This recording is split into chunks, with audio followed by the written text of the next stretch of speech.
विषाद्य सुमनसः सर्वार्थनाम उपक्रमे यन्नत्वा कृतकृत्यस्यो तन्नमामि गजाननं दोर्भिर्युक्ता चतुर्भिः स्फटिकमणिमयीम् अक्षमालां दधाना हस्तेनैकेन पद्मं सितमपि च शुकं चापरेण भासा कुन्देन्दुशङ्खस्फटिकमणिनिभा भासमाना समाना सा मे वागदेवतेयं निवसतु वदने सर्वदा सुप्रसन्ना कूजन्तं राम रामेति मधुरं मधुराक्षरम् आरुह्य कविताशाखां वन्दे वाल्मीकिकोकिलम् आपदामपहर्तारं दातारं सर्वसम्पदां लोकाभिरामं श्रीरामं भूयो भूय नमाम्यहम् यत्र यत्र रघुनाथकीर्तनं तत्र तत्र कृतमस्तकाञ्जलिं बाष्पवारि परिपूर्णलोचनं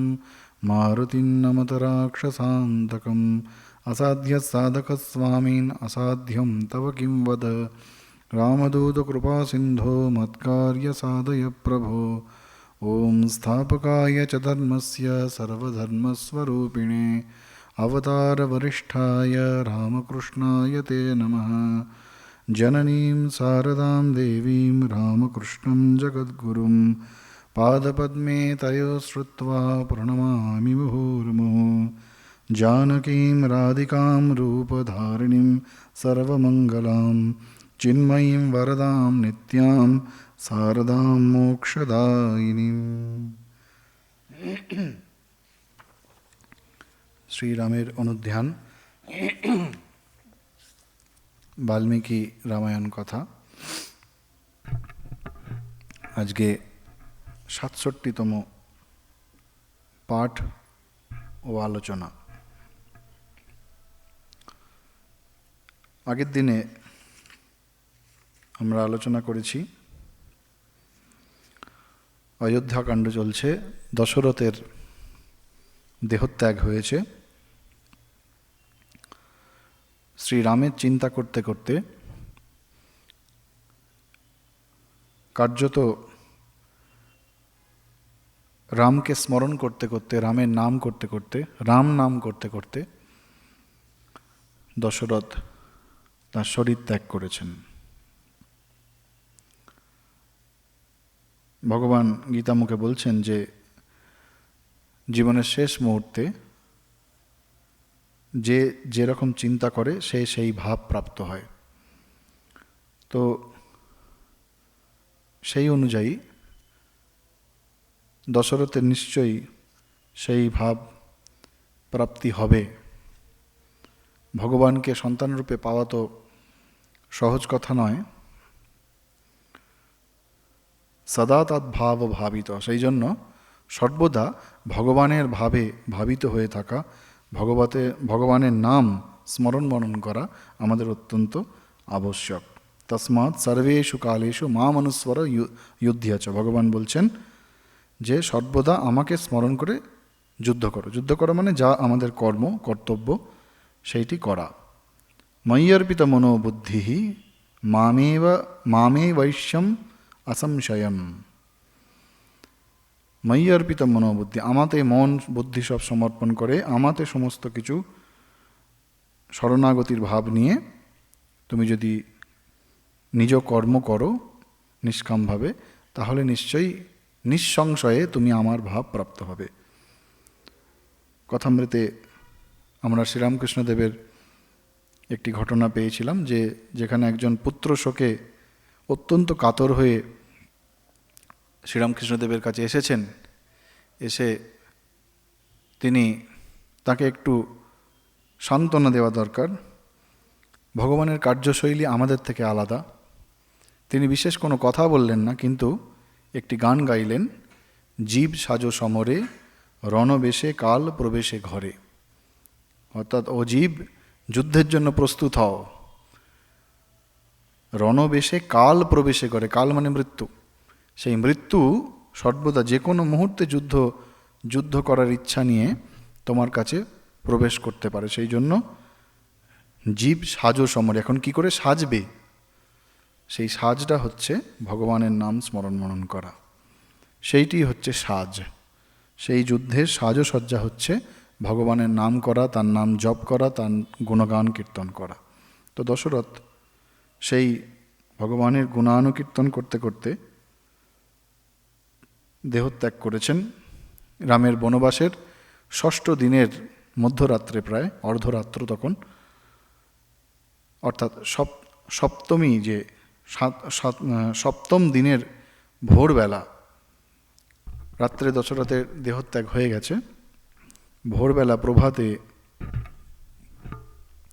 অন্যান্য দিনের মতো রাজার যে পারিষদ, আমরা আগে আলোচনা করেছিলাম, সূতগণ, মাগধ এবং বিভিন্ন গায়কেরা, তারা প্রভাতে এসে রাজার স্তুতিগান করে রাজার নিদ্রা ভঙ্গ করত। তারা এসে সব প্রত্যেক দিনের মতোই নৃত্য, গান ইত্যাদি পরিবেশন করছেন। অতঃপর প্রভাতে তিনি স্নান করতেন। সেই স্নানের জন্য বিভিন্ন সুগন্ধি মিশ্রিত জল নিয়ে আসা হতো, সেই সব জলও নিয়ে আসা হয়েছে। এবং প্রত্যেক দিন প্রভাতে রাজা গোমাতাকে স্পর্শ করতেন। এটি একটি অত্যন্ত প্রাচীন রীতি। গোমাতা অর্থাৎ গরু, তাকে প্রত্যেক দিন উঠে সকালবেলা প্রভাতে নিদ্রাভঙ্গের পরে স্পর্শ করতেন। সেটি অত্যন্ত কল্যাণকর, সেইরকম একটি প্রথা ছিল বা বিধি একটি ছিল, সেটি মানতেন। এই সমস্ত কিছু যেহেতু তিনি করতেন, সেই সমস্ত ব্যবস্থা সব করা হয়েছে। সূর্যোদয় হয়ে গেছে, অনেকটা দেরি হয়ে গেছে, কিন্তু তবুও কেউ রাজার দেখা পেলেন না। রাজা প্রত্যেক দিন প্রভাতে নিদ্রাভঙ্গের পরে তিনি উঠে এসে রাজপ্রাসাদের একটি বিশেষ জায়গা থেকে প্রজাদের দর্শন দিতেন। আজকে কিন্তু রাজা আসছেন না। সকলে অপেক্ষা করছেন। অপেক্ষা করতে করতে যখন অনেকটাই দেরি হয়েছে, তখন রাজমহলের যে অন্যান্য মহিষীরা, অন্যান্য রানীরা, কৌশল্যা, সুমিত্রা, কইকেয়ী ছাড়াও অন্যান্য যারা রানীরা ছিলেন, তারা সকলে রাজার ঘরে এসে উপস্থিত হলেন এবং রাজার শরীর স্পর্শ করে বুঝলেন যে, তাদের মনে সংশয় হলো যে আদৌ রাজা কি বেঁচে আছেন। সেই রাজপত্নীদের মধ্যে অনেকে অভিজ্ঞা, তাদের অভিজ্ঞতা বেশি, তাঁরা স্পর্শ করে বুঝলেন যে রাজা শরীরে প্রাণের স্পন্দন নেই, অর্থাৎ তিনি দেহত্যাগ করেছেন। আর সেই শয্যা পার্শ্বে কৌশল্যা এবং সুমিত্রা যেন কাল নিদ্রায়, কাল কবলিতের মতো নিদ্রিতা ছিলেন। অর্থাৎ যখন রাজার শরীর গেছে, সেই মুহূর্তটাই কিন্তু কৌশল্যা সুমিত্রা নিদ্রিতা ছিলেন, ঘুমিয়ে পড়েছিলেন। বাল্মীকি বলছেন, প্রসুপ্তে ন প্রবুধ্যেতে যথা কাল সমন্বিতে।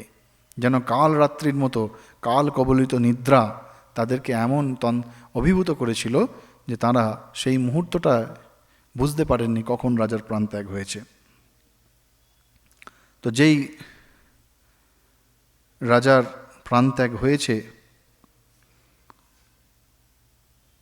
তখন সেই সমস্ত রানীরা বুঝে তারা উচ্চ স্বরে ক্রন্দন করতে লাগলো এবং সেই ক্রন্দন ধ্বনি শুনে কৌশল্যা এবং সুমিত্রা জাগরিতা হলেন এবং বুঝলেন সর্বনাশ হয়ে গেছে। অযোধ্যাপতি দশরথ তিনি তাদের ছেড়ে চলে গেছেন এবং সেই বুঝেই তাঁরাও অত্যন্ত গভীর দুঃখের সঙ্গে হায় নাথ বলে তারা বিলাপ করতে লাগলেন, অত্যন্ত উচ্চৈস্বরে কাঁদতে লাগলেন, ক্রন্দন করতে লাগলেন। রাজমহলের বাইরে থেকে বহু ব্যক্তি এসে জড়ো হয়েছে, প্রজারা এসে জড়ো হয়েছে। সমস্ত রাজভবন একেবারে শোকে অভিভূত এবং সকলে ক্রন্দনরত। প্রত্যেকেই কাঁদছেন, সব পত্নীরা কাঁদছেন, রাজার মহিষীরা, অন্যান্য রাজমহলের যে সমস্ত রানীরা, সকলে কাঁদছেন, সকলে ক্রন্দনরত যে রাজা চলে গেছেন। কইকেয়ী সেখানে ছিলেন। কইকেয়ীকে দেখেই কৌশল্যার সেই দুঃখের মধ্যেও কৌশল্যার ক্রোধ ফেটে বেরুলো। প্রাণহীন রাজার দেহ পড়ে রয়েছে। বাল্মীকি বলছেন, যেমন নির্বাপিত অগ্নি যখন নিভে গেলে যেরকম লাগে, বা সমুদ্র জলহীন হলে যদি যদি কখনো সমুদ্র জলহীন হয়, সমুদ্রকে দেখতে যেরকম লাগে, বা সূর্যের মধ্যে যদি প্রভা না থাকে, আমরা মেঘলা দিনে দেখি সূর্যের প্রভা থাকে না, ঠিক সেই রকম রাজার দেহটা প্রাণ ছাড়া নিথর দেহটা পড়ে রয়েছে। সেই সমস্ত দেখে সেইখানে কইকেয়ী এসে হাজির হয়েছেন। কৌশল্যা তখন তার ক্রোধ সংবরণ করতে পারলেন না। বলছেন, এতদিনে তোমার মনস্কাম পূর্ণ হয়েছে, রামকে বনে পাঠিয়েছ, লক্ষ্মণ সীতাকেও বনে পাঠালে, এখন তোমার জন্যেই রাজা আজকে এই অবস্থা, এবং রাজাও মারা গেল। সুতরাং তুমি এখন নিষ্কণ্টক হয়ে এই অযোধ্যা রাজ্য তুমি ভোগ করবে। তোমার মতো ধর্মত্যাগিনী আর কে আছে? তুমি পতিকে ত্যাগ করেছ, নিজের স্বামী যিনি আমাদের জীবনের দেবতা, কৌশল্যা বলছেন পত্নীর জীবনের দেবতা, সেই স্বামী দেবতাকে তুমি পরিত্যাগ করেছ। আর কেন তুমি এরম করেছো? না, ওই কুব্জা মন্থরা, সে তোমাকে বিষ মাখানো অন্ন ভক্ষণ করিয়েছে। কুব্জা নিমিত্তম কৈকেয়্যা রাঘবাণাম কুলমহতম। তুমি মন্থরার দেওয়া বিষ মাখানো অন্ন, অর্থাৎ মন্থরা যে কুমন্ত্রণা করে কৈকেয়ীকে একেবারে বশে এনেছিলেন, সেই কথা উল্লেখ করছেন। সেই কথাগুলি তুমি নিজে গ্রহণ করে, মানে বিষ মাখানো অন্ন খেয়ে যেমন মানুষ নিজের এবং অন্যের ক্ষতি করে, ঠিক তেমনি তুমি এই রঘুকুলের ক্ষতি করলে, তুমি রঘুকুলকে বিনষ্ট করলে। তুমি একবারও ভাবলে না যে সীতা, যে আমাদের বাড়ির সবথেকে জ্যেষ্ঠ ভ্রাতার জ্যেষ্ঠ পুত্রের পত্নী, তাঁর বাবা অর্থাৎ জনক, তার কত কষ্ট হবে সীতার কথা জানলে। আর এই সমস্ত পরিণতি, রামের বনবাস, দশরথের দেহত্যাগ, এইগুলি জানলে জনক রাজাকে আমরা কি উত্তর দেব? সেই জন্য তোমার মতো পাপীয়সী আর কেউ নেই। আর আমি নিজেও, আমার পুত্র, কৌশল্যা বলছেন, আমার পুত্র ইতোমধ্যেই বনে চলে গেছে, লক্ষ্মণ সীতা চলে গেছে, এখন রাজাও চলে গেল, তাহলে আর আমার জীবনের কি দরকার? আমি বরং অগ্নিপ্রবেশ করে দেহত্যাগ করবো। এইরকম কৌশল্যা কৈকেয়ীকে একদম ভৎসনা করছে খুব। সেই সময় বশিষ্ঠ, কুলগুরু এবং অন্যান্য যে সমস্ত রাজপুরোহিত, মন্ত্রী, তারা সকলে এসে উপস্থিত হয়েছেন। তাদের কাছে সংবাদ পৌঁছেছে যে দশরথের প্রাণত্যাগ হয়েছে, কিন্তু অন্ত্যেষ্টিক্রিয়া করার জন্য কেউ নেই। রাম লক্ষ্মণ বনবাসে, আর আমরা যদি স্মরণ করতে পারি, ভরত এবং শত্রুঘ্ন তাদের মাতুলালয়ে গেছে, কোনো পুত্র নেই। পুত্র না থাকলে পিতার অন্ত্যেষ্টিক্রিয়া সম্ভব নয়। সেই জন্য যতক্ষণ না অন্তত একজন পুত্র এসে উপস্থিত হচ্ছেন, ততক্ষণ রাজার দেহ সংস্কার, দাহ সংস্কার ইত্যাদি করা সম্ভব নয়। সেই জন্য তারা বিবেচনা করলেন যে এই রাজার মরদেহকে তৈলপাত্রে রেখে দেওয়া হোক। তখনকার দিনের সংরক্ষণ ব্যবস্থা অত্যন্ত সুন্দর ছিল, অত্যন্ত সুচিন্তিত ছিল, যে তৈলপাত্রে মৃতদেহকে রেখে দিলে সেটি যেমনকার তেমন থাকবে। তৈলদ্রোण्याम তদামাত্যা সংবেশ্য জগতীপতিম। ওই তৈলপূর্ণ পাত্রে রেখে দিলে সেইটি যথাযথ রাখা থাকবে। তো সেই রকমই করা হলো, রাজার দেহকে ওইভাবে রেখে দেওয়া হলো। এদিকে তার সমস্ত মন্ত্রীরা, পারিষদবর্গ, অন্যান্য মহিষীরা এবং সর্বোপরি অযোধ্যার সাধারণ মানুষ, তারা হাজির হয়েছেন সেখানে। তারা সকলে কৈকেয়ীকে কঠোর বাক্য প্রদর্শন করছে, কঠোর বাক্য দ্বারা প্রহার করছে যেন। বলছেন, যিনি রাজা, যিনি সত্যসন্ধ, সেই রাম রাজার দ্বারা বনবাসে প্রেরিত হয়েছেন কৈকেয়ীর জন্যে। কেন রামকে বনবাসে পাঠালেন দশরথ? কৈকেয়ীর জন্যে। সুতরাং সেই রাজাও আজকে আমাদের ছেড়ে চলে গেলেন। বিহীনা সত্যসন্ধেন কিমর্থম বিজহাসিনঃ। যে রাজা আমাদেরকে এত স্নেহ করতেন, সেই রাজা আমাদের ছেড়ে চলে গেলেন। আর রাঘব অর্থাৎ যিনি রাম, সেই রামও আমাদের ছেড়ে চলে গেছেন। তাহলে আমরা কি নিয়ে থাকব? রাম ছাড়া আমাদের কোনো গতি নেই, আমরা এই দুষ্ট কৈকেয়ীর কাছে থাকবো কি করে? বাল্মীকি বলছেন, সহিনাথস সচাস্মাকম তব চ প্রভুরাত্মবান বনম রামগত শ্রীমান বিহায় নৃপতিশ্রিয়ম। বলছে রাম তিনি হচ্ছেন আত্মজ্ঞানী, তিনি আমাদের এবং আমাদের সকলের আশ্রয়। অযোধ্যার সাধারণ মানুষ বলছেন, তিনি রাজ ঐশ্বর্য ত্যাগ করে বনে চলে গেছেন, আমরা তাহলে কোথায় যাব? যে কৈকেয়ী রামকেই বনবাসে পাঠিয়ে দিয়েছে, সে আমাদেরকে কি করবে?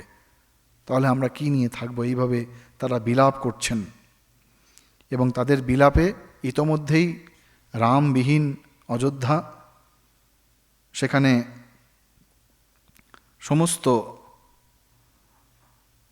সমস্ত কিছু একদম বদলে গিয়েছিল। শ্রীরামের বনবাসের পরে আমরা দেখেছি যে অযোধ্যা সর্বদা তার নিজস্ব ভাবে মগ্ন হয়ে থাকত, সেই অযোধ্যায় রাম চলে যাবার পরে সেখানে ইতোমধ্যেই অন্ধকার যেন নেমে এসেছিল, তার মধ্যে আবার রাজার মৃত্যু। সেই অযোধ্যার পুরীর অবস্থা কীরকম? বাল্মীকি বলছেন, নিশা নক্ষত্রহীনামেব। বলছে সেই নক্ষত্র, সারা রাত্রির অন্ধকারে যদি একটাও নক্ষত্র না থাকে, যে একদম কুটকুটে অন্ধকার যেটাকে আমরা বলি, গাঢ় অন্ধকার, সেই রকম স্ত্রী বা ভর্তৃবিবর্জিতা। কোনো স্ত্রী তিনি যদি স্বামী দ্বারা পরিত্যক্ত হন, তাঁর অবস্থা যেরকম হয়, পুরী নারাজ তায়োধ্যা হীনারাজ্ঞা মহাত্মনা। সেই অযোধ্যাকে দেখতে সেরকম লাগছিল, যেন মনে হচ্ছে সর্বতোভাবে অযোধ্যা পরিত্যক্ত হয়েছে। আকাশে যদি সূর্য না থাকে, গভীর অন্ধকার রাত্রে যদি নক্ষত্র না থাকে, তার যেরকম অবস্থা হয়, অযোধ্যার অবস্থা সেই রকম হয়েছে। কিন্তু এই সকলের মধ্যেই অযোধ্যাবাসী তারা কৈকেয়ীর প্রতি কঠোর বাক্য প্রয়োগ করছেন, কিন্তু রামের চিন্তা করছেন। রামই হচ্ছেন একমাত্র আশ্রয়। তারা বলছেন, শ্রীরাম ছাড়া আমাদের কেউ নেই, তিনিই আমাদের আশ্রয়। তাঁর প্রতি তাদের এতটুকু ভক্তি বা তাদের এতটুকু শ্রদ্ধা কমেনি। রাম বিনা কছু জানত নাহি, গানে আছে যে রাম ছাড়া তারা আর কিছু জানে না, তাই তারা রামের চিন্তা করছে। এই অবস্থায় রাজার দেহত্যাগ হয়ে গেছে। একটা এত বড় রাষ্ট্র, তার যিনি হর্তা বিধাতা রাজা, তিনি হঠাৎ করে গত হয়েছেন, এবং রাজপুত্রেরাও কেউ কাছে নেই। এই অবস্থায় অযোধ্যা রাজ্যের কি অবস্থা হতে পারে, সেই সমস্ত আলোচনা করার জন্য বশিষ্ঠের নেতৃত্বে সমস্ত কুলপুরোহিত যারা রয়েছেন, সমস্ত রাজপুরোহিত যারা রয়েছেন, কুলপুরোহিত হচ্ছেন বশিষ্ঠ, রাজপুরোহিতরা যারা রয়েছেন, তারা মার্কণ্ডেয়, বামদেব, কশ্যপ, কাত্যায়ন, গৌতম, জাবালি, এরম যারা সমস্ত রাজপুরোহিত ছিলেন, তারা সকলে বশিষ্ঠকে মুখপাত্র করে মন্ত্রীদের সঙ্গে পৃথক পৃথক আলোচনা করলেন। প্রথমে তারা মন্ত্রীদের সঙ্গে আলোচনা করলেন যে কি করণীয়। আজকালকার দিনে এটা ভাবাই যেতে পারে না যে রাজা নেই, রাজার অনুপস্থিতি, সেখানে আলোচনা সভা বসছে কুলগুরুর নেতৃত্বে। এটি সম্ভব একমাত্র যদি রাষ্ট্রের প্রতি প্রত্যেকের সমর্পিত ভাবনা থাকে। আজকালকার দিনে যেটাকে আমরা ক্যাবিনেট বলি, ক্যাবিনেট, তো সেখানে যদি প্রাইম মিনিস্টার অর্থাৎ প্রধানমন্ত্রী তিনি যদি না থাকেন, আমরা আজকের দিনে ক্যাবিনেট আলোচনা হচ্ছে চিন্তাই করতে পারি না। কিন্তু এখানে রাজা দশরথ নেই, অথচ বশিষ্ঠের নেতৃত্বে সেই মন্ত্রীদের নিয়ে অত্যন্ত গুরুত্বপূর্ণ সভা বসেছে। এবং প্রথমে মন্ত্রীদের সঙ্গে রাজপুরোহিতরা আলাদা আলাদাভাবে কথা বলছেন। কেন আলাদাভাবে কথা বলছেন? প্রত্যেকের যাতে মত প্রকাশের স্বাধীনতা থাকে, সেই জন্য মন্ত্রীদের সঙ্গে আলাদাভাবে কথা বলে তারপর একটি সাধারণ সভা ডাকা হলো। আজকের দিনের যে অনুশাসন, অর্থাৎ আজকের দিনের রাষ্ট্র বা রাজ্যের যে শাসন ভার যাদের রয়েছে, তাদের কাছে এটি অত্যন্ত শিক্ষণীয় যে কিভাবে রাজার অনুপস্থিতিতেও রাজ্যকে রক্ষা করা যায়। এরপর বশিষ্ঠদেবকে ওই সাধারণ সভাতে বশিষ্ঠদেবকে উদ্দেশ্য করে তিনিই যেন হচ্ছেন রাজার প্রতিনিধি, এই ভাব রেখে রাজপুরোহিতরা এক এক করে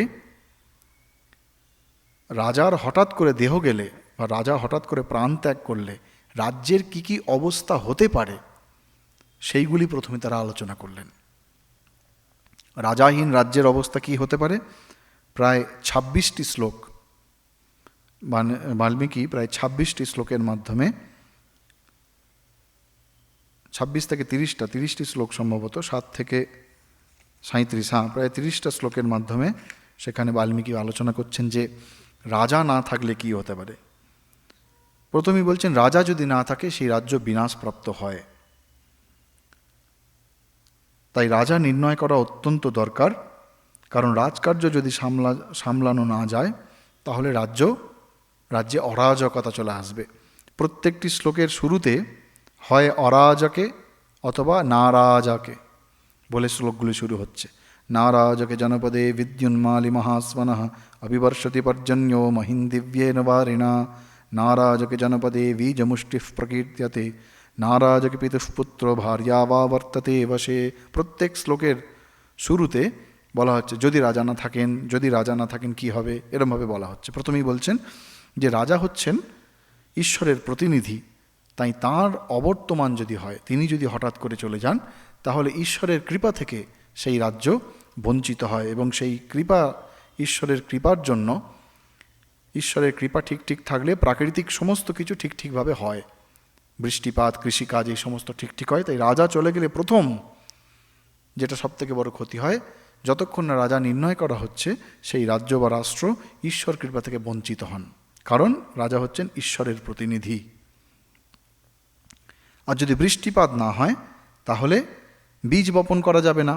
বীজ মুষ্টিফ প্রক্রিয়াতে না, বীজ মুষ্টিফ প্রক্রিয়াতে কেন? কারণ বীজ বসালে তো ফল হবে। টিকাকার বলছেন ফলকালে লুণ্ঠাক সংকয়া, যদি ফল হয়ও, রাজা নেই বলে যেহেতু নিরাপত্তা নেই রাজ্যে, সেহেতু সেই বীজ থেকে যখন ফসল হবে সেই ফসল যে কেউ লুট করে নিয়ে চলে যেতে পারে। সেই জন্য কৃষিকাজ অত্যন্ত গম্ভীরভাবে প্রভাবিত হয়। নিরাপত্তার কারণে কেউ বীজ বপন করতে চাইছে না, কৃষিকাজ কিন্তু হবে না। এগুলো সম্ভাবনার কথা বলা হচ্ছে।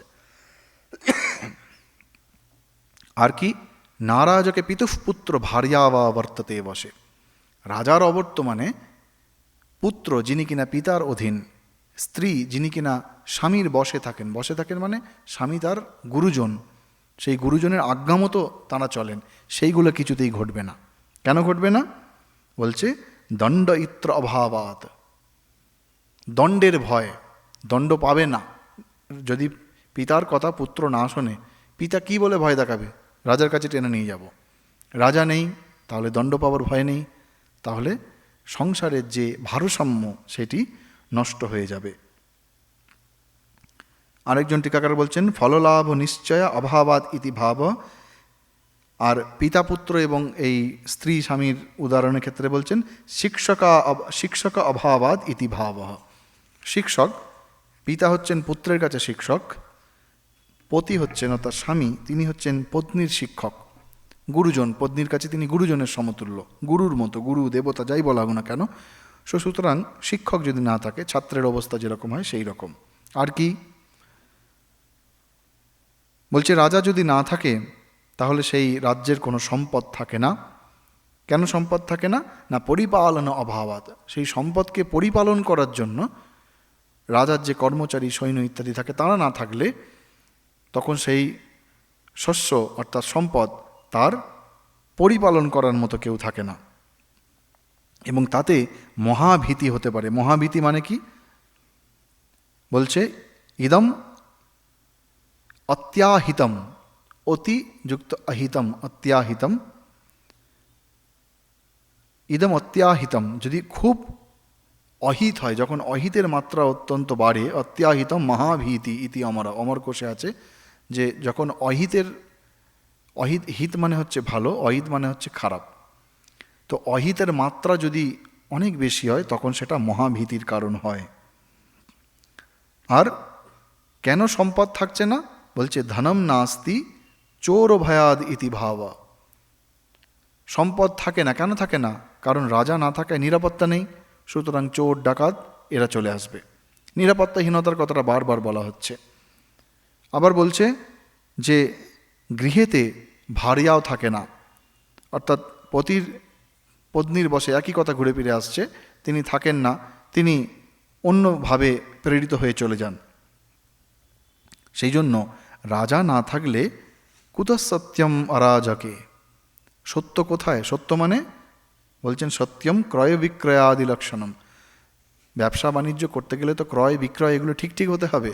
রাজা যদি না থাকেন তাহলে ব্যবসা বাণিজ্য সমস্ত কিছু একেবারে লুটপাট হয়ে যাবে। কোন দামে কেনা হবে, কোন দামে বিক্রি করা হবে, এগুলো সব রাজা ঠিক করে দেন। রাজা না থাকলে সেটা ঠিক করার কেউ নেই, যে যা খুশি করবে। আর কি বলছে, কেউ নিজস্ব নতুন গৃহ ইত্যাদি তৈরি করা, যারা কেউ নতুন বাড়ির গৃহ নির্মাণ করতে চান বা দেবালয় নির্মাণ করতে চান, তারাও কেউ করতে চাইছে না। কেন? ওই নিরাপত্তার ভাব, দুর্গ নির্মাণ ভয়াদ ইতি, যে যদি রাজা না থাকে তাহলে রাজ্যের যে দুষ্ট লোক তারা পুরো জিনিসটা কবজা করে নিতে পারে, এই হচ্ছে ভয়। আর কি হতে পারে? বলছে যারা ব্রাহ্মণ, যারা পণ্ডিত শাস্ত্রজ্ঞ, তারা কেউ বেদ ইত্যাদি চর্চা করা, যজ্ঞানুষ্ঠান করা, এসব কেউ করবে না। কেন করবে না? ওই একটি কারণ, যে শাস্ত্রজ্ঞ পণ্ডিত যারা, তারা শাস্ত্র পাঠ করেন, ব্রাহ্মণ যারা, তারা পূজা ইত্যাদি করেন, তার বিনিময়ে তারা দক্ষিণা পান। কিন্তু যদি রাজা না থাকে, যেহেতু শাসন ব্যবস্থা ভেঙে পড়ে, সেই জন্য দস্যুদের ভয়ে সেই দক্ষিণা প্রদানও কেউ করতে চাইছে না, করতে চাইবে না। সমাজের মধ্যে যে সমস্ত সামাজিক উৎসব রয়েছে, সেই সামাজিক উৎসব শুভ অনুষ্ঠান হয় না। কি হতে থাকে? বর্ধন্তে রাষ্ট্রবর্ধনাহা। রাষ্ট্রবর্ধনা মানে রাষ্ট্রের সবচেয়ে বেশি ক্ষতি হয়। কেন ক্ষতি হয়? না রাষ্ট্রহানি ইতি অভিপ্রায়ণ আহ রাষ্ট্রবর্ধনা, রাষ্ট্রের হানি হয়। কেন হানি হয়?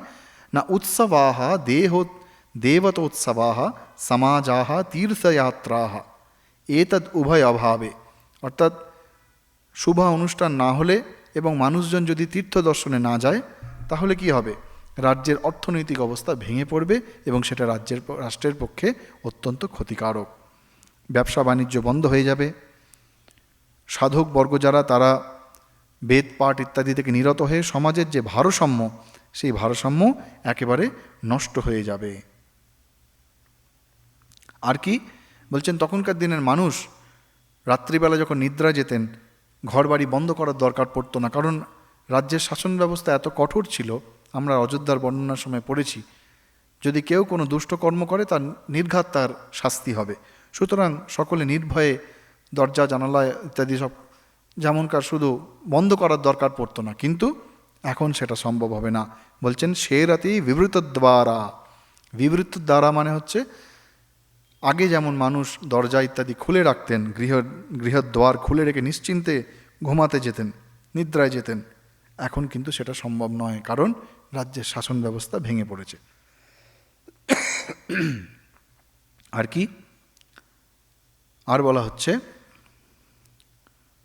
তালনির্ঘোষঃ, একটি অত্যন্ত গুরুত্বপূর্ণ শব্দ আমরা পরে পাচ্ছি।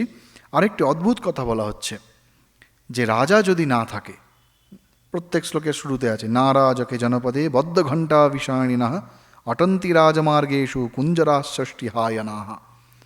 অর্থাৎ রাজা যদি না থাকে তাহলে 60 বৎসর বয়স্ক হাতি তার গলায় ঘণ্টা বেঁধে রাজপথে ঘুরবে না। তখনকার দিনের এটা একটা রাজপথের শোভা ছিল, যে যারা অত্যন্ত বৃদ্ধ হস্তি, 60 বছর বয়স্ক। কেন 60 বছর বয়স্ক বলছেন? কারণ 60 বছর বয়স্ক হাতির দাঁত সব থেকে বেশি লম্বা হয়, আর হাতির দাঁত আমরা জানি বহু মূল্যবান।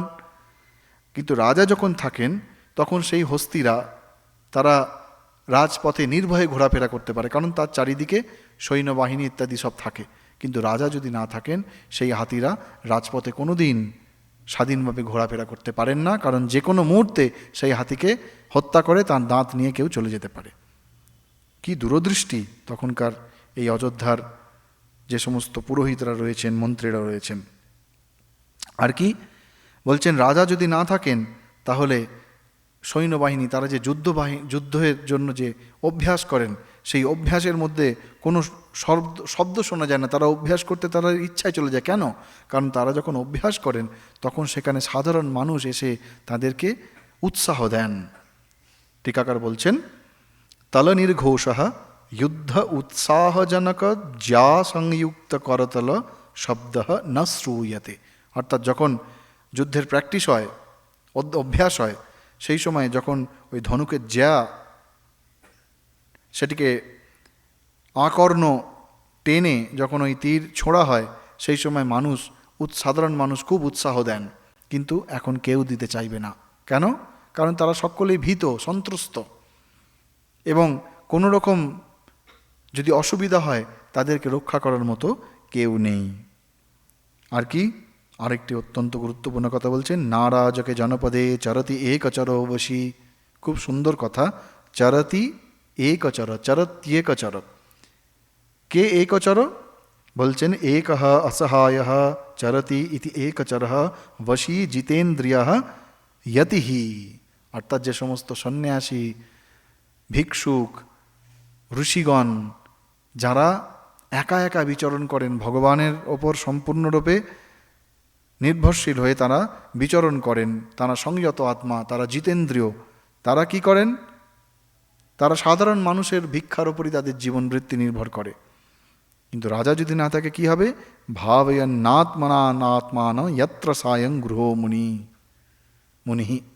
অর্থাৎ তারা ওই স্বাধীনভাবে এদিক ওদিক ঘোরাফেরা করে নিজের মতো নিজের ভাবে সাধন ভোজন করতে পারেন না, আত্মভাবনায় নিমগ্ন হতে পারেন না। কেন? টিকাকার বলছেন, অন্ন প্রদাত্র অভাবাদ ইতি ভাবা। ভিক্ষা কে দেবে? ভিক্ষা কেউ দিতে চাইবে না। কারণ ভিক্ষা দেওয়া, সাধু সন্ন্যাসী তাদেরকে ভিক্ষা দেওয়া সংসারী মানুষের কর্তব্য। শ্রীরামকৃষ্ণদেব কথামৃতে বারবার বলছেন, টাকায় কি হয়? টাকায় বাড়ি হয়, গাড়ি হয়, অনেক কিছু হয়। শেষে বলছেন সাধু ভক্ত এবং গরিব মানুষের সেবা হয়। সুতরাং এটি কর্তব্য প্রত্যেক সংসারী মানুষের।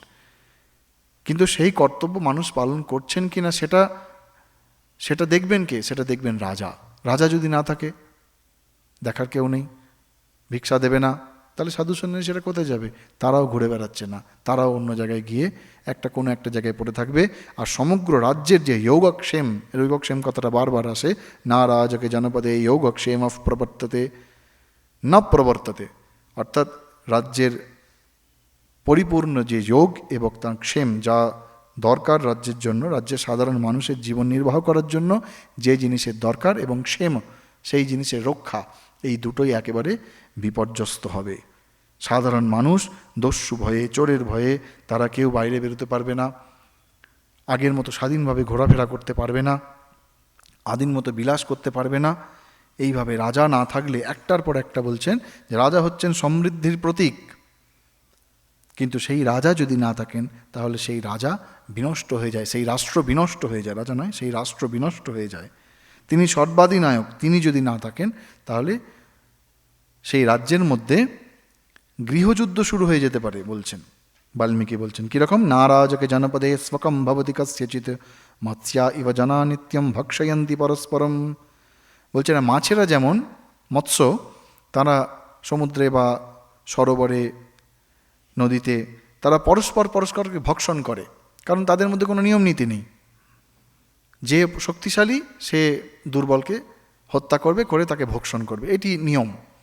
ঠিক তেমনি রাজা যদি না থাকে তাহলে রাজ্যের মানুষের অবস্থা সেই রকম হয়। যে সবল সে হঠাৎ করে দুর্বল মানুষের উপর অত্যাচার করে তাকে হত্যা করতে পারে, তাকে নিপীড়িত করতে পারে, তার সমস্ত কিছু কেড়ে নিতে পারে। আর কি অদ্ভুত কথা, আজকের দিনে অত্যন্ত শিক্ষণীয়। এই হি সম্ভিন্ন মর্যাদা নাস্তিকাশ্চিন্ন সংশয়া তেপি ভাবায় কল্পন্তে রাজদণ্ড নিপীড়িতা। বলছেন যে রাজা থাকাকালীন পাণ্ডিত্যের মর্যাদা লঙ্ঘনকারী, অর্থাৎ এমন কোনো ব্যক্তি যিনি কোনো অপমান করেছিলেন মানুষকে, কোনো দোষ করেছিলেন, তাকে রাজদণ্ড দেওয়া হয়েছিল। সেই ব্যক্তি, সে আবার নাস্তিক ছিন্ন সংশয়াহা, সে নিঃসংশয়ে সেই নাস্তিক রাজদণ্ড আর পাবে না এই ভেবে পণ্ডিতদের ওপর প্রভুত্ব বিস্তার করতে পারে। অর্থাৎ কি বলছেন, যে কোনো এক ব্যক্তি, সে হয়তো রাজা যখন ছিল সে দণ্ড পেয়েছিল কোনো এক অপরাধের জন্য, কোনো পণ্ডিত বা শাস্ত্রজ্ঞ পণ্ডিত ঋষি মুনি সন্ন্যাসীকে হয়তো অপমান করার জন্য সে শাস্তি পেয়েছিল। এখন রাজা নেই, এখন সে কি করবে? এখন সে গিয়ে ওই পণ্ডিত সন্ন্যাসী বা ঋষি যেই হোক না কেন তার ওপর প্রভুত্ব বিস্তার করবে। এখন তুমি কিছু করতে পারবে না, রাজা নেই, এরকম হতে পারে। কুলপুরোহিতরা বলছেন। আর কি বলছেন, তাহলে রাজা কি করবে, রাজা থাকলে কি হয়? বলছে যথা দৃষ্টি শরীরস্য নিত্যমেব প্রবর্ততে তথা নরেন্দ্র রাষ্ট্রস্য প্রভবসত্য ধর্ময়ো। বলছেন রাজা তিনি হচ্ছেন রাষ্ট্রের সত্য এবং ধর্ম তার প্রবর্তক। কীরকম প্রবর্তক? যেমন আমরা আমাদের নিজের চক্ষু দিয়ে কে শত্রু কে মিত্র এটা নির্ণয় করতে পারি, রাজা হচ্ছেন সেই ব্যক্তি, তিনি রাষ্ট্রের মধ্যে কে ভালো কে খারাপ সেই বুদ্ধি তিনি তাঁর আছে। সেই জন্য রাজার অবর্তমানে রাষ্ট্রের একদম বিনাশ অবশ্যম্ভাবী। আর রাজাকে পক্ষপাতহীন হতে হয়, কে সাধু কে অসাধু সেটা রাজাকে বুঝতে হবে, নিজে থেকে তার ক্ষমতা অনুযায়ী বুঝতে হবে। রাজা সত্যঞ্চ ধর্মশ্চ রাজা কুলবতাম কুলম রাজা মাতা পিতা চৈব রাজা হিতকরো নৃণাম। রাজা হচ্ছেন তিনি সত্য এবং ধর্মের প্রতীক, তিনি সত্য ধর্মের প্রবর্তক, তিনি কুলহীনদের কুল, কুলবতাম কুলম, যার কেউ নেই। আমরা বলি যার কেউ নেই তার ভগবান আছে, তো ভগবান তো সবসময় নিজে আসবেন না, তিনি রাজার মাধ্যমে কাজ করবেন, রাজার মাধ্যমে তার যত্ন করবেন। তো সেই জন্য কুলহীনদের কুল, রাজাই হচ্ছেন মাতা, তিনি হচ্ছেন পিতা, আর তিনি হচ্ছেন প্রজাদের হিতকারী, তিনি ছাড়া প্রজাদের কেউ নেই। আর কি একটা অদ্ভুত শ্লোক, রাজার মহিমা, এখানে বাল্মীকি দুটো জিনিস বলছেন, রাজার অভাবে কি হতে পারে, তার মানে রাজা থাকলে কি হওয়া উচিত সেটাও জানা যাচ্ছে। বলছেন যমো বৈশ্রবণশ্রোত্র বরুণশ্চ মহাবলঃ বিশিষ্যন্তে নরেন্দ্রেণ ভৃত্যেন মহতা ততঃ। বলছেন রাজার মধ্যে 4টি গুণের সমাহার হয়। সেই 4টি গুণ কি কি না, বলছেন যমাদয় মহতা বৃত্তেন যুক্তেন রাজ্ঞা বিশিষ্যন্তে অনিষ্যন্তে নিরতিক্রম্যন্তে যমস্য দণ্ডমাত্রম। যমরাজ তিনি দণ্ড দেন, আমরা জানি ধর্মরাজ, তিনি মৃত্যুর পরে কে ভালো করেছে মন্দ করেছে তার বিচার করবেন ধর্মরাজ, তিনি দণ্ডদাতা। কুবের কি করেন, কুবেরস্য ধনতত্ত্বম এব, কুবের তিনি হচ্ছেন ধন সম্পদের দাতা, তিনি ধন সম্পদ দেন। ইন্দ্র কি করেন, ইন্দ্রস্য পালনমেব, ইন্দ্র তিনি আমাদের পালন করেন। আর বরুণস্য সদাচারে নিয়মনমেব গুণচতুষ্টয়ত্বা রাজ্ঞা, অর্থাৎ এই যমের দণ্ডদান, যমরাজ বা ধর্মরাজ তাঁর দণ্ডদান, কুবেরের ধনদান, ইন্দ্রের পালন এবং বরুণের সদাচার, এই 4টি গুণ রাজার মধ্যে থাকে। সেই 4টি গুণসম্পন্ন সর্বসম গুণসমন্বিত রাজা যদি না থাকেন তাহলে প্রজাদের হিতকারী কে থাকবে? কেউ থাকবে না। রাজা যদি কোনো প্রজা অন্যায় করে তাকে দণ্ড দেন, যদি কোনো প্রজার কিছু না থাকে, অন্য সংস্থান না থাকে, ধন সম্পদ না থাকে, তিনি তাকে ধন সম্পদ দান করেন, তিনি সমস্তভাবে প্রজাকে পালন করেন এবং প্রজাদের মধ্যে যাতে সদাচার সদ্ভাব থাকে তার চেষ্টা করেন। এই 4টি গুণের দেবতা কারা? ওই ধর্মরাজ, কুবের, ইন্দ্র এবং বরুণ।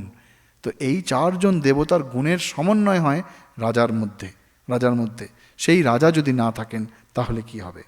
বলছে রাজা চেত না ভবের লোকে বিভজন সাধ্ব সাধুনি, রাজা না থাকলে কে ভালো কে মন্দ সেটা বোঝার উপায় থাকবে না। কি হবে তাহলে না, বলছেন নৃপম বিনা রাষ্ট্রম অরণ্য অভূম, এবং রাষ্ট্র অহোতম ইবেদম স্যাদ ন প্রজ্ঞায়েত কিঞ্চন, সমগ্র রাজ্য তমগুণে আচ্ছন্ন হয়ে অন্ধকার আচ্ছন্ন হয়ে যাবে। সূর্যাভাবে তম ইব তমসি ইব ন কিঞ্চন কর্তব্য অকর্তব্যম প্রজ্ঞায়েত প্রতীয়তে। টিকাকার বলছেন যে সূর্য যখন না থাকে, সূর্য যদি অস্ত যায়, সারা পৃথিবী যেমন অন্ধকারে ঢেকে যায়, ঠিক তেমনি রাজার অভাবে সেই রাষ্ট্র একেবারে তমগুণের অন্ধকারে নিমজ্জিত হয়ে যায়, এবং সেই তমগুণের অন্ধকারে নিমজ্জিত থাকা ব্যক্তি কর্তব্য অকর্তব্য ভুলে যায়, কোনটা করা উচিত কোনটা করা উচিত নয়, তাদের সেই বোধ বুদ্ধি সমস্ত কিছু চলে যায়। এখানে কয়েকটি জিনিস, দুটো তিনটে জিনিস বলে আজকে শেষ করব। সেটা হচ্ছে, প্রথম হচ্ছে বশিষ্ঠের মহিমা। এই সমস্ত কথা বশিষ্ঠকে মুখপাত্র করে অন্যান্য রাজকুলপুরোহিতরা আলোচনা করছেন বশিষ্ঠকে উদ্দেশ্য করে, এবং সব কিছু বলার পরে শেষে কি বলছেন, জীবত্যপি মহারাজে তবৈব বচনম বয়ম। বলছেন, হে বশিষ্ঠদেব, আপনি আমাদের মধ্যে শ্রেষ্ঠ। রাজা জীবিত থাকা অবস্থাতেই আপনার কথার কখনো আমরা অমান্য করিনি। না অতিক্রমামহে সর্বে বেলাম প্রাপ্যেব সাগর। সমুদ্র যেমন তার বেলাভূমি, অর্থাৎ সমুদ্রের তীরবর্তী যে এলাকা থাকে আমরা বেলাভূমি বলি, বালি থাকে তো সেই বেলাভূমিকে যেমন সমুদ্র কখনো অতিক্রম করেন না, তেমনি বশিষ্ঠকে বলছেন, রাজা জীবিত থাকতেই আমরা কখনো আপনার বাক্য উল্লঙ্ঘন করিনি, অমান্য করিনি। তাহলে এখন তো কোনো প্রশ্নই উঠছে না। আজ রাজার অভাবে বশিষ্ঠর গুরুত্ব যেন তারা আরও বুঝতে পারছে।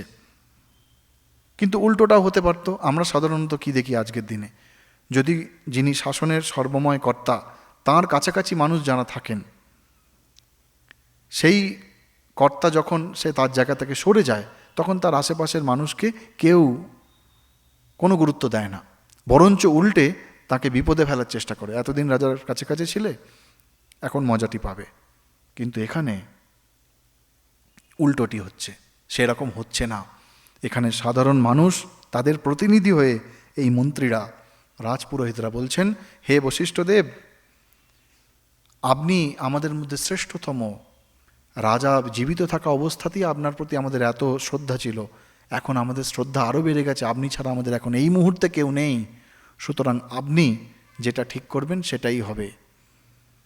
বাল্মীকি এখানে শুধুমাত্র বশিষ্ঠর মহিমা নয়, তার সঙ্গে সঙ্গে অযোধ্যার যে সমস্ত বেদজ্ঞ শাস্ত্রজ্ঞ পণ্ডিত মন্ত্রী সেনাপতি এবং সর্বোপরি অযোধ্যাবাসী, তাদের বশিষ্ঠের প্রতি আনুগত্য, বশিষ্ঠের প্রতি শ্রদ্ধা, বশিষ্ঠের প্রতি তাদের যে ভালোবাসা শ্রদ্ধা, সেই সমস্ত কিছু এখানে তুলে ধরেছেন। এবং সেই প্রত্যেকটি মানুষের, অযোধ্যার তাদের যে দায়িত্ব, নিজেদের দায়িত্ব, মূল্যবোধ, চারিত্রিক উৎকর্ষতা, এগুলো তুলে ধরেছেন। আমরা একদম শুরুর দিকে যখন অযোধ্যার বর্ণনা পড়েছিলাম, তখন এই সমস্ত গুণের কথা পড়েছিলাম, যে অযোধ্যাবাসীরা সর্বগুণ সম্পন্ন। এখন তার পরিচয় আমরা পাচ্ছি। তারা সত্য সত্যই যে সর্বগুণ সম্পন্ন, তারা সত্য সত্যই যে রাষ্ট্রের প্রতি একেবারে সমর্পিত ভাব, তাদের সব থেকে বড় গুণ।